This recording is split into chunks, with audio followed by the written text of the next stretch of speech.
الوهیت در اصطلاح چی را میگن؟ بسیار ساده هست. الوهیت در اصطلاح یگانگی الله سبحانه و تعالی در تمامی عبادات.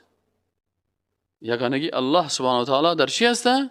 در تمامی عبادات. چی معنی یگانگی؟ یعنی فقط تمام عبادات برای از او ادا شود. و یگانگی الله سبحانه و تعالی در تشریع. تشریع چی معنی؟ یعنی قانون سازی، شریعت سازی، حلال حرام، جایز ناجایز، خوب و بد، این تشریع میگن. کی تعیینش میکنه؟ الله تعیین میکنه.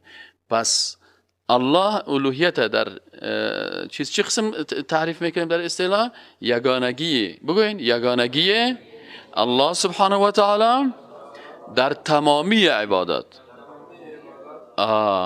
و یگانگی الله سبحانه و تعالی در صلاحیت تشریع. فهمیدین نه؟ یگانگی الله سبحانه و تعالی در چی؟ در دو چیز شد نه؟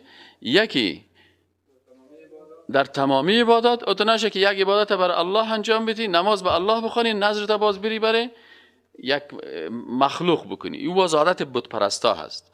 پس توحید الوهیت چی است برای مسلمان ها؟ که تمامی عبادت ها را برای کی بکنی؟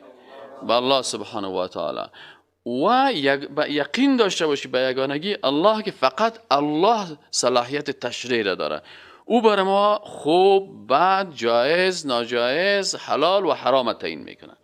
علما قانون الله را تشریع میکنن، شرح میکنن، توضیح میکنن.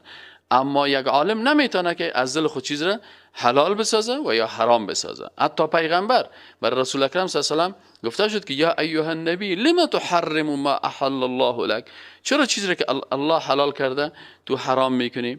یا برش گفته شد که یا ایها النبی انا احللنا لك ازواجك، الله برش میگه که ما برای تو خانم های تو را حلال ساختیم. پس اینال حلال ساختن و صلاحیت ازی فقط مربوط به کی میشه؟ الله میشه.